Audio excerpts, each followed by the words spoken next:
เท่าทงหายบ่เพิ่นว่าเนาะที่น้องละตีเพิ่นมีครอบครัวและจังบ่มาหาน้องละตีกับเท่าทงนี่มักกันเนาะก็เสียใส่น้องละตีพี่น้องเอ้ยเนาะแบบจังไห้หมอทงนี่เอากับละตีตอนแรกก็เพิ่นยังบ่ได้ฮู้ดอกแต่ว่าเพิ่นก็ฮู้จักเพราะว่าเพิ่นเป็นหมู่กับไอ้กิ่งหั่นนะแต่ยังบ่ทันได้แบบอันร่วมกันหั่นนะเพิ่นก็ว่าแบบเห็นกันก็ถามอยู่เรื่องแบบแต่งงานอีหยังนี่หั่นนะเพิ่นก็แบบมีผู้สาวแล้วเนาะเรื่องนี้ก็เพิ่นบ่ได้คิดแล้วก็บ่ได้ให้เครียดกันได้นำแบบน้องลาตีมีแฟนเนาะแต่มันก็บ่แม่นเพราะว่าเพิ่นก็มีแบบผู้สาวเพิ่นแล้วอันนี้ยังกันอยู่หั่นนะช่วงนี้ก็คือเพิ่นมีผู้สาวนี่ก่อนเจ้าแม่นบ่มีก่อนโดนเติบแล้วเพิ่นคบกันโดนแล้วโดยแต่เพียงแต่บ่ทันเปิดโตนะพี่น้องเนาะบ่ได้อยู่นำกันแบบรวมกันทางโทรศัพท์มีแต่แม่แวลินอีหยังนำกันคิดอีหยังเพิ่นก็บ่เคยเว้าเลยหั่นน่ะแต่เฮาบ่ได้มักกันเนาะเพิ่นอาจจะคิดว่าแบบเฮาบ่ได้ไปลินอยู่ไสเห็นแต่แบบเฮา2คนเพิ่นก็เลยเสียใจแต่ความจริง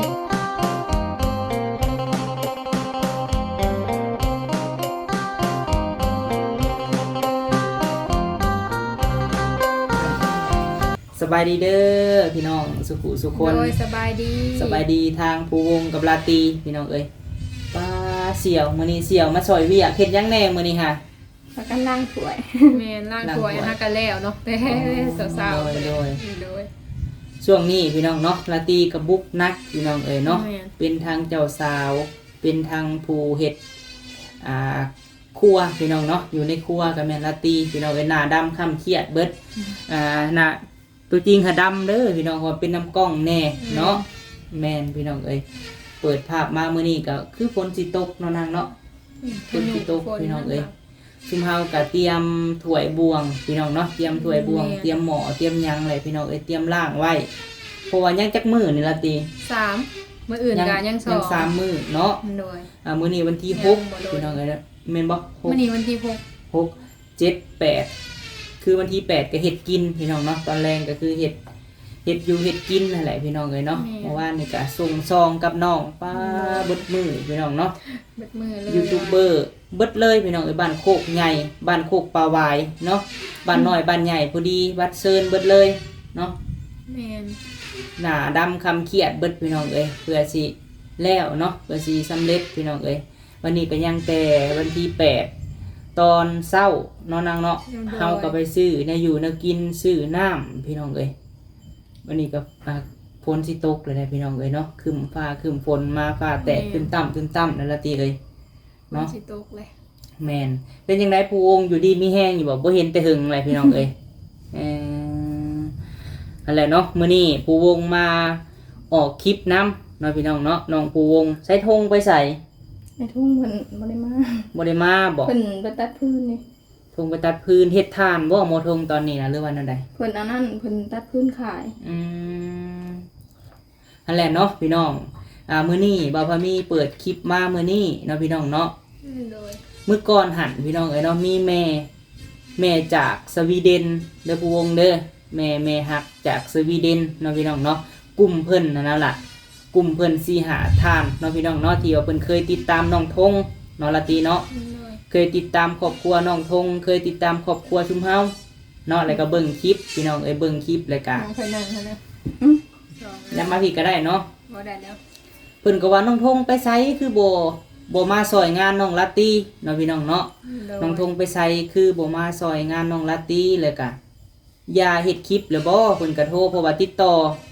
ผู้วงบ่ได้เนาะติดต่อทางธงบ่ได้ลงคลิปนี่2 สัปดาห์นะพี่น้องเนาะหรือว่า2ผิดแม่นบ่ได้ลงคลิปเนาะคือแม่ฮักเนาะอยู่ทางสวีเดนพี่น้องเนาะเพิ่นเคยติดต่อมาหาทางธงแล้วก็ฝากเงินฝากหยังมาให้นะแบบเป็น FC หรือเปล่าแล้วก็แม่ฮักกลุ่มนะพี่น้องเนาะกลุ่มเพิ่นน่ะสิมีประมาณ 4-5 ท่านเนาะเพิ่นก็ฝากความมาถามพี่น้องเอ้ยน้องลาตีนี่ได้ฮอดบ่ธงแล้วบ่เนาะหรือว่าแนวใดหั่นนะคือบ่เห็นผู้วงมาซอยคือบ่เห็นทางธงมาซอยงานเพิ่นก็ว่าหั่นนะน้องลาตีว่าแนวใดแม่นโดยอันนี้ก็บอกทางไอ้ธงเพิ่นแล้วเพราะว่าเห็นกันทุกมื้ออยู่นะทางนอกพุ่นแหละแต่ว่าเพิ่นก็บ่ค่อยได้มาพี่ดอกมันบ่มีเวียกแล้วก็เลยแบบบ่ได้ค่อยได้เห็นกันโดยมีแต่ว่า เห็นกันทางนอกแบบทำไปเวียกอย่างเงี้ยค่ะนะแบบเห็นกันผ่านๆเพราะว่าเพิ่นก็ค่าเวียกของเพิ่นแบบว่าสิให้มาซอยเวียกนี่เฮือนนี่ตั้งแต่เริ่มต้นเลยก็คือสิบ่ได้ อ๋อ เพราะว่าเพิ่นก็คนเฮาเนาะหากินไผกินมันหั่นแหละ แม่น แต่ละมื้อมีแต่แบบผู้เฮ็ดเวียก แม่น คือทางผู้วงเพิ่นก็แบบเพิ่นก็มีโทรศัพท์เนาะเฮาก็มีโทรศัพท์ก็มีแต่แชทเว้าอีหยังกันหั่นนะรวมกันว่าจังซี่ทั้งเพิ่นก็มาบ่ได้แน่แต่ก็คือว่าไปตัดพื้นอีหยังนำแม่เนาะ โดย แม่นโดย นั่นแหละเนาะกะอันนี้แม่เพิ่นถามมาเพราะว่าเพิ่นติดต่อ แม่น เท่าทงบ่ได้พี่น้องเนาะแล้วก็ติดต่อผู้วงบ่ได้เพราะว่าบ่ได้ลงคลิปและแม่เพิ่นก็ฝากถามบ่าวพามีพี่น้องเอ้ยให้ถามน้องละตีเพิ่นว่าในคลิปเด้อเพิ่นว่าแม่ถ้าเบิ่งคลิปอยู่เท่าทงหายบ่เพิ่นว่าเนาะที่น้องละตีเพิ่นมีครอบครัวและจังบ่มาหาน้องละตีนะแหละแบบคือเพิ่นแบบว่าอันนั้นนะน้องละตีแบบว่า โดย เพิ่นอิหยังเพิ่นเอิ้นเพิ่นว่าแนวใดเอิ้นว่าแบบ คือผ่านมาเนาะคือหลายท่านคือสิฮู้พี่น้องว่าเพิ่นน่ะให้น้องละตีกับพระพงษ์นี่มักกันเนาะเจ้าก็เคยได้ยินบ่ FC เพิ่น ได้ยิน บ้านเฮาก็เอิ้นจุบเป็นบ่ละตี โดย บ้านเฮาก็เอิ้นอันจังไดเพิ่นเอิ้นเสียเนาะเสียใส่หั่นนะพี่น้องเนาะเอิ้นว่าเสียใส่หรือว่าภาษาไทยก็คือทีมงานแม่ๆเพิ่นอยู่สวีเดนก็เสียใส่น้องละตีพี่น้องเอ้ยเนาะแบบจังไห้หมอทงนี่เอากับลาตีพี่น้องเอ้ยอันนี้เพิ่นฝากถามคอยหั่นนะแล้วเพิ่นว่าย่านน้องทงนี่นั่นน้อยใจพี่น้องเอ้ยเนาะที่ว่าน้องละตีนี่มีครอบครัวให้น้องละตีประมาณใดกับน้องทะทง อันนี้เพิ่นก็แบบบ่ได้เว้าหยังตั้งแต่เริ่มต้นเพราะว่าตอนแรกเนาะตอนแรกก็เพิ่นยังบ่ได้ฮู้หรอกแต่ว่าเพิ่นก็ฮู้จักเพราะว่าเพิ่นเป็นหมู่กับไอ้กิ่งหั่นน่ะ โอ้ เพิ่นเป็นหมู่กันตั้งแต่ตอนแรกเลย แม่นบ่ แม่นตั้งแต่ยังบ่ทันได้แบบอันรวมกันหั่นน่ะ เออ เป็นกันเพิ่นก็สิเอิ้นว่าเป็นหมู่กันเนาะ เป็นเสี่ยวอายุซ้ำกันบ่ แม่น25ปีโดยเพิ่นก็ว่าแบบเห็นกันก็ถามอยู่เรื่องแบบแต่งงานอีหยังนี่หั่นนะว่าใกล้สิฮอดแล้วบ่งานแต่งหรือว่าจังใดหั่นนะ โดย เพิ่นก็ว่าหยอกว่าโอ๊ยสิฮอดงานแต่งแล้วบ่มีเงินใส่ซองได้วะ เออ มีแต่เฮาก็บอกเพิ่นว่าโอ้ยบ่เป็นหยังดอกมีแต่แบบมาซอยเวียกอีหยัง แม่น ถ้าว่าแบบท่านอีหยังก็ตอนเช้าหาแบบมาเป็นหมู่เจ้าบ่าวหั่นน่ะประมาณนี้เพราะว่าทางไอ้เก่งเพิ่นก็สิบ่มีหมู่ทางนี้หั่นน่ะ โดย ส่วนหลายก็มีอยู่บ้านเพิ่นก็อาจจะมาบ่ทัน โดย แม่นเพราะว่าทางไอ้ทงเพิ่นก็แบบมีผู้สาวแล้วเนาะเรื่องนี้ก็เพิ่นบ่ได้คิดแล้วก็บ่ได้ให้เครียดกันได้ โอ้ บางทีเพิ่นก็อาจจะคิดว่าแบบไอ้ทงบ่ได้ลงคลิปอาจจะเป็นนำแบบน้องลาตรีมี เออ แฟ นั่นแหละ น นั่ เนาะ นแหละ แต่มันก็บ่แม่นเพราะว่าเพิ่นก็มีแบบผู้สาวเพิ่นแล้ว แต่ว่าต่างแต่บ่ได้อยู่ร่วมกันหั่นน่ะ โอ้ผู้สาวเพิ่นอยู่ไสตอน ตอน นี้ล่ะ นี้เพิ่นอยู่อันขอนแก่นไปเฮ็ดเวียก โอ้เป็นคนลาวแต่ไปอยู่ขอนแก่น แม่นเพิ่นไปอยู่นํอาจจะเป็นพี่น้องบ่คะ ฮะ พี่น้องเพิ่นเนาะ แม่นพี่น้อ อ๋อง ไปได้เป็นเดือนแล้วบ่จ๊ะ โดย เพิ่นก็ล่มกันอีหยังกันอยู่หั่นน่ะช่วงนี้ก็ คือเพิ่นมีผู้สาวนี่ก่อนเจ้าแม่นบ่ มีก่อนโดนเติบแล้วเพิ่นคบกันโดนแล้ว โดยแต่เพียงแต่บ่ทันเปิดโตนะพี่น้อง แต่ก็ เนาะ บ่ได้อยู่นํกันแบบรวมกันทางโทรศัพท์มีแต่แม่แวลินอีหยังนํกัน นั่นแหละเนาะแม่ฮักน้องทงเพิ่นก็โทรมาเพิ่นก็ว่าถามลาตีเนี่ยเด้อเพิ่นว่า คือที่ว่าทงบ่ได้ลงคลิปเนาะก็คิดว่าน้องทงนี่หายลาตีพี่น้องเอ้ยน้องหายแบบว่าเสียใจ จะคิดเนาะ แต่ว่าคือจุ๊เจ้าก็เป็นหมู่กันแม่นบ่ แม่นแต่ว่าเป็นหมู่กันนี่แหละแบบเอิ้นกันธรรมดาแต่ว่าเพิ่นอาจจะอายุหลายกว่าหน่อยหนึงก็เลยเอิ้นอ้ายค่ะปกติก็เป็นหมู่กัน เป็นหมู่กันมาแต่ด้นแล้ว เพียงแต่ว่า FC นี่เสียใส่ซื่อๆว่าอะไรกันเนาะ แต่เฮาก็บ่ได้คิดอีหยังเพิ่นก็บ่เคยเว้าเลยหั่นน่ะแต่เฮาบ่ได้มักกันเนาะเพิ่นอาจจะคิดว่าแบบเฮาบ่ได้ไปลิ้นอยู่ไสเห็นแต่แบบเฮาสองคนเพิ่นก็เลยเสียใจแต่ความเป็นจริงเฮาก็บ่ได้มักหั่นนะเพิ่นก็มีผู้สาวลมผู้สาว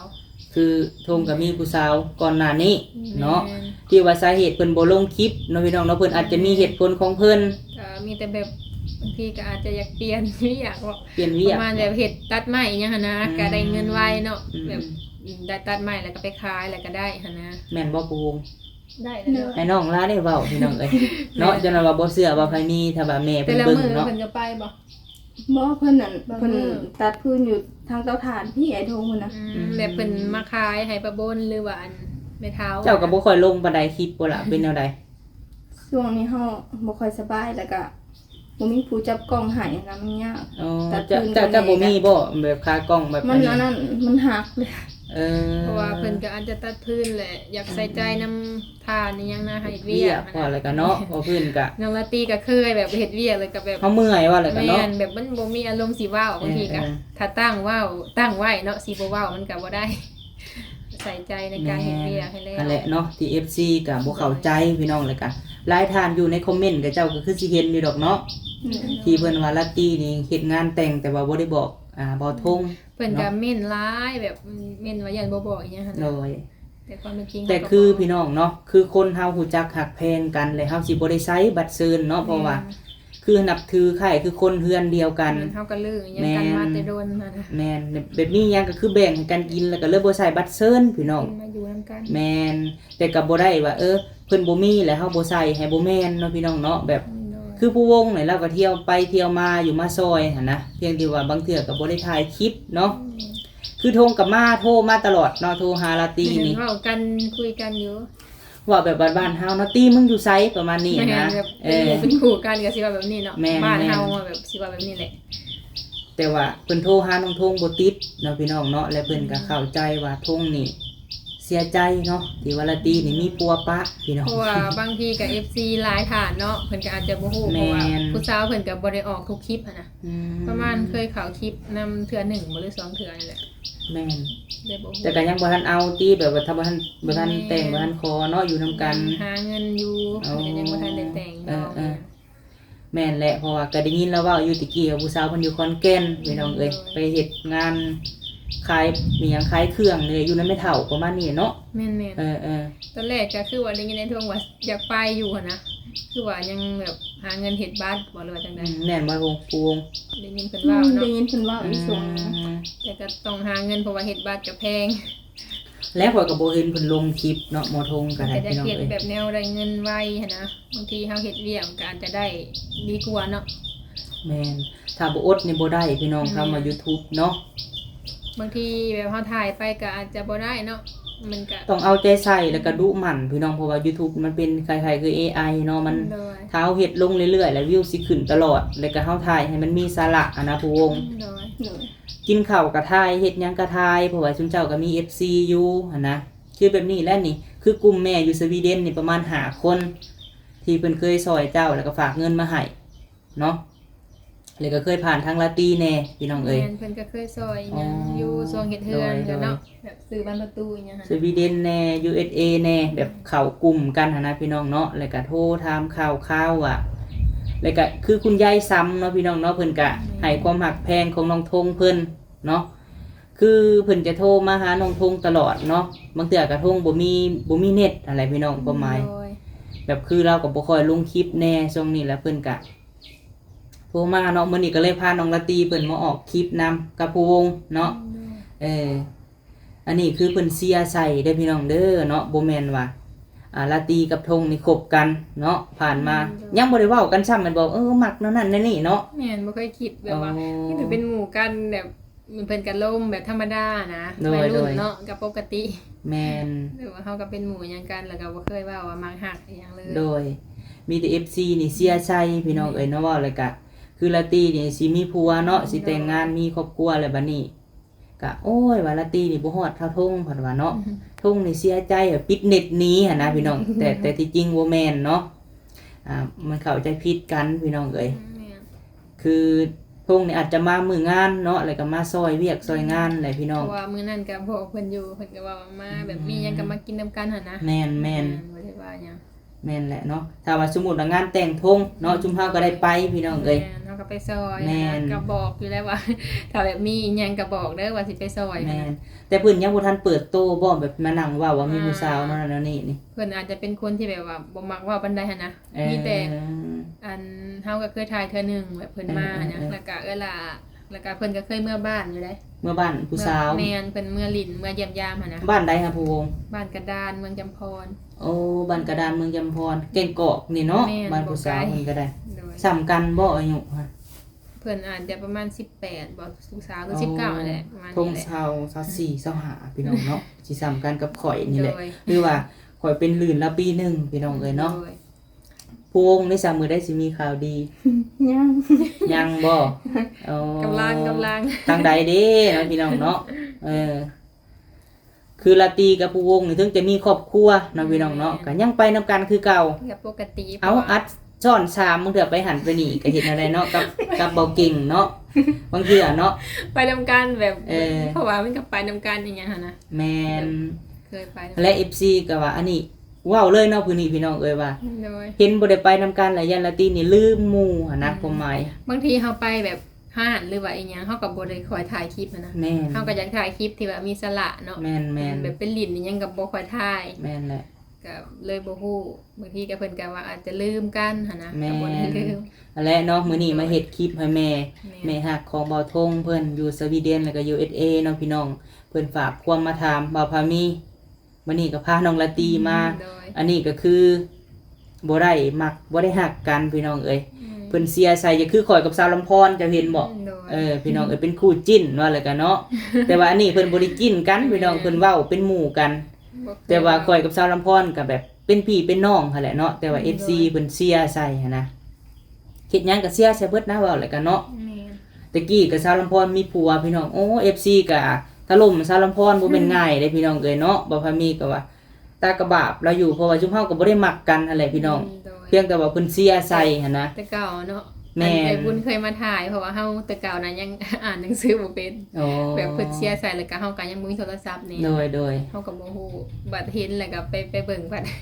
แบบหลายนะเพิ่นก็เต็มเลย เสียใส่ แม่น คือสมมุติว่าลาตีเอากับธงนี่เท่าไรก็สิเสียประมาณนี้เนาะเท่าไรก็สิซอยหั่นนะความหมาย ตอนนั้นก็ยังบ่ฮู้แบบยังบ่ฮู้หยังเลยนะ เออ เฮาก็เพิ่นว่าก็มีแต่พากันหัว แม่น เลย เด็กน้อยเนาะพี่น้องว่าอะไรก็ได้ผู้ใหญ่ปัดเสียใส่เป็นคู่จิ้นเพิ่นว่าเนาะแต่ที่จริงเขาก็นับถือกันคือหมู่นั่นแหละจักปีแหละที่รู้จักกันนี่ โอ้จนแบบจนจำบ่ได้เลยนะ เพิ่นสิพากันเฒ่าบ่ จนอยู่ตั้งแต่เตาถ่านแรกๆพุ่นแหละ อืมแต่ผู้วงก็บ่ทันมีหยังเฮาก็บ่ทันมีหยัง แบ ตะ บ กี้ อยู่ เนาะ นำกันลิ้นนำกันแต่เก่าก็ ตั้งแต่พ่อเรายังเว้าเลยก็ได้พี่น้องเอ้ย ช่วงแต่เก่าแฮงแบบไปนำกันดุแบบทุกมื้อเลยหั่นน่ะ แม่ มาส่งกันแต่เก่าก็แบบไปตัดไม้อีหยังกับไอ้ทงเพิ่น ถ้าว่าบ่ฮักแพงกันนี่คือบ่รู้จักกันฮอดมื้อนี้ แม่ เนาะพี่น้องก็ด้วยความที่ว่าเฮาทุกข์แล้วก็ลำบากร่วมกันเลยก็เฮาจังมารู้จักกันฮอดมื้อนี้นะ คือผู้วงเรากับผู้ใหญ่ซอยเนาะมีเฮือนเนาะล่ะเนาะคืออ้ายก็พอได้มีเฮือนอยู่เพิ่นซอยพี่น้องเอ้ยก็บ่ได้ลืมกันเลยเห็นอะไรคนบ้านหนึ่งเมืองเดียวแต่ได้มีสุดแล้วบ่มางานแต่งเสี่ยวนี่ แบบมีแล้วเป็นสินอยู่เฮือนเลยเพราะว่าหาเรื่องในเพิ่นแบบมีหลายอยู่หั่นน่ะ สิเป็นคนเสิร์ฟบ่หรือว่าเป็นเจ้าสาวปลอมบ่หรือว่าแนวใด ยังบ่มีเจ้าบ่าวเนาะคันเจ้าสาวปลอมกับพี่น้องเอ้ย พราะว่าทางบ้านเพิ่นก็บ่ได้เอาหั่นน่ะ เออ เฮาก็บ่ได้เอา เออมาซอยกันพี่น้องเอ้ยบัดนี้สมมุติได้ผู้วงมีงานแต่งก็ละตีไปซอยคือกันเนาะไปเสิร์ฟหันเสิร์ฟนี่ แม่น คือธงตอนนี้ให้อยู่เตาถ่านบ่หรือว่าอยู่เฮือน กินเพิ่นไปตัดพื้นแล้ว น่าจะอยู่ตะฐาน เพิ่นไปแก้พื้นอยู่ เพิ่นก็มีหน้าที่ของเพิ่น โดยแบบคนเฮาก็มีแต่ผู้หากินเนาะ แม่น แต่ พี่น้ ละ อง มื้ เอ้ อย มันก็บ่แม่นสิลิ้นนํกัน หากินไปวันๆไผก็ได้ถ้าบ่เฮ็ดก็บ่ได้กินเฮ็ด YouTube ก็ต้องเว้าเก่งคือฮู้แหละพี่น้อง แม่น เว้าเก่งแล้วก็เว้ามีสาระเนาะว่าอันใดควรอันใดบ่ควร ถ้าเฮ็ดคลิปด่าคนนี่ก็เป็นโทษได้พี่น้องเอ้ย เนาะเฮ็ดคลิปแบบบ้านเฮามันก็แบบเฮ็ดแบบบ้านๆเฮ็ดหันเฮ็ดนี่ก็มีผู้เบิ่งแต่ว่าเฮ็ดคลิปด่าคนนี่เพิ่นก็เป็นโทษแหละพี่น้องเอ้ย โดย จากว่าเฮ็ดคลิปมีสาระแน่แต่ก็พยายามลงคลิปนั่นแหละผู้วงเอ้ยพอได้มีรายได้เลี้ยงครอบครัวเนาะ โดย เดือนละ100 ดอล80-90ก็พอได้เลี้ยงครอบครัวนั่นล่ะเอ้ยคือธงก็บอกเพิ่นแน่เนาะบางเทื่อก็พยายามลงคลิปหลายๆและถ่ายคลิปให้มันมีสาระนะเพราะว่าจุมเจ้าน่ะมี FC เบิ่งให้อยู่แนวใดก็ได้แม่ FC อยู่อเมริกาอยู่ฝั่งไทยเพิ่นก็เบิ่งให้มีแต่พยายามลงคลิปบ่มีเน็ตบ่หรือว่าแนวใด บางส่วนกับบ่มีเน็ต อ๋อแต่ก็บ่ได้ลงเนาะ แม่น ก็ต้องเข้าใจพี่น้องเดือนหนึงนี่เบิดหลายเติบเนาะละติเนาะ เดือนยังบ่ฮอดเดือนซ้ํนี้เติม2เดือน ช่องเทื่อ ถ้าลงคลิปทุกมื้อแฮงเปลือง วันนี้ได้เงินมาเงิน YouTube เนาะบางเทื่อนี่ได้ล้านปลายบางเทื่อก็เนาะ กับบ่พ เอ อ อล้าน ที่ ปลาย ใส่น้ำมันมีเรียกแบบนี้แฮงเสียหลาย คือละตีนี่ก็บางเทื่อก็ โดย บางเทื่อถ้าบ่ฮอด100 ดอลนี่ YouTube จะบ่ส่งมาให้ได้พี่น้อง แม่น 100 ก็ได้ล้านกว่าเนาะบางเทื่อก็2 เดือนจังได้หั้นนะคือผู้วงจักเดือนจังได้ล่ะ บางเทื่อก็โดนๆได้ โดนๆได้เท่านึง ถ้าเราลงคลิปดูก็2เดือนนะมัน ถ้าว่า เป็นยอดวิว ถ้าว่าเฮาลงคลิปแล้ว FC นี่ขามโฆษณาเนาะพี่น้องเนาะขามที่ว่าเพิ่นเบิ่งเห็นโฆษณาขึ้นในช่องเฮา โดย และเพิ่นกดขามเนาะเพิ่นกดริ้วก็บ่ได้พี่น้องเอ้ยหลักๆนี่จะได้นำ FC อยู่อเมริกาเพราะว่าสินค้าเพิ่นหลายพี่น้องอยู่ต่างประเทศพุ่นน่ะแต่ว่าอยู่ฝั่งลาวเฮานี่มันมีหน่อยเนาะโฆษณาก็มีหน่อย แต่คือฝั่งไทยนี่ขามไปมุกดาหารเคยเบิ่งอยู่บ่คลิปนี่มีโลดพี่น้องไอ้โฆษณาขึ้นมาเนาะ โดย แต่ว่าอยู่อเมริกานี่แฮงหลายเพิ่นว่านั่นแหละเนาะพี่น้องถ้าว่าไผหักแพงพวกเฮาเนาะทางบ่าวพามีน้องลาตรีน้องภูวงน้องพงก็อยากให้อาเซียที่ว่าแบบให้เป็นหมู่เป็นคู่กันเนาะพี่น้องเนาะบ่อยากให้เสียแบบคู่บ่าวสาวหั่นน่ะเนาะ โดย เพราะว่าเพิ่นก็เป็นหมู่กันหั่นนะพี่น้องข่อยก็เอิ้นเพิ่นน้องลาตรีก็เอิ้นเพิ่นอ้าย โดย อันนี้ก็หมู่กันว่าอะไรกันเนาะ แม่ หมู่กันกับทาทงหั่นนะอันนี้ก็มาใครขอสงสัยเนาะของแม่ๆ FC ให้เบิ่งคลิปบ่าวพามีคลิปนี้นะพี่น้องเนาะจบคลิปแล้วก็บ่ข้ามโฆษณาให้เบิ่งเนาะล่ะเนาะ โดย แล้วนาทีเพิ่นยืนยันว่าบ่เคยมักพี่น้องเอ้ย แม่นเฮาแบบเป็นหมู่คู่กันถ้าคิดแบบนั้นมันก็สิแบบเฮาก็คือสิบ่มีหมู่อะนะ แม่ คนที่มีหมู่น้อยเพราะว่าเฮาบ่ได้เรียนเนาะเลยมีหมู่บ่หลาย ดีแหละมีหมู่น้อย โดย ดีกว่ามีหมู่หลาย มันก็ยากแบบซับซ้อนเนาะ มี หลาย หมู่น้อย แต่ว่าจริงใจพี่น้องเนาะแต่ว่ามีหมู่หลายแต่ว่าบ่จริงใจนี่ข่อยเลือกมีหมู่น้อยนี่ดีกว่าสำหรับข่อยเนาะสุดท้ายนี่ฝาก FC เนี่ยลาตรีเดี๋ยวมื้องานเฮาเนาะจังไดโดย ลงมาเลยเนาะ จังไดก็ให้น้องลาตรีเพิ่นฝากเนาะ โดยก็ฝากพ่อแม่พี่น้อง FC เนาะเบิดทุกท่านเด้อเนาะก็ฝากติดตามว่าสิเป็นจังใดเนาะมื้อนั้นโดยก็มื้อวันที่9เนาะขึ้น13ค่ำบ่ แม่น 13ค่ำวันศุกร์บ่ มันสุก วันศุกร์ เดือน พี่ง ห้า เนาะโดยเดือน สากลเดือนหกลาว โดย เนาะ ก็ยังอีก3มื้อพี่น้องถ้าว่ามื้ออื่นนี่ก็ยัง2 แม่ โดยก็ใกล้สิเข้ามาฮอดแล้วพี่น้องเนาะ สิได้เป็นเจ้าสาวแล้วบัดนี้เนาะ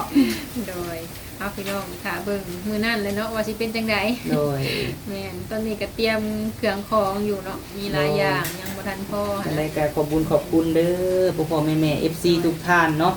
บ่ว่าสิอยู่ใกล้หรืออยู่ไกลเนาะพี่น้องเนาะฝั่งลาวฝั่งไทยหรือว่าต่างประเทศที่ว่าให้ความหักความแพงบ่ปะบ่ทิ่มเนาะลาตรีเนาะที่ว่าซอยมาตลอดพี่น้องเอ้ยที่ลืมบ่ได้ก็คือแม่บุญทวีเนาะแล้วก็พ่อใจดีพี่น้องไอ้ผู้เพิ่นฝากเงินมาซอยเสาดอกไม้มือก่อนหันเนาะพี่น้องเนาะแล้วก็ลืมบ่ได้ก็คือแม่ใจดีจากสวิตเซอร์แลนด์เนาะพี่น้องเนาะที่แม่เพิ่นเนาะซื้อสูตรให้น้องลาตรีสูตรงามๆพี่น้องแล้วก็สูตรเจ้าบ่าวเจ้าสาวเนาะเป็นแนวใดก็รอติดตามเด้อพี่น้องเอ้ยจังได๋คลิปนี้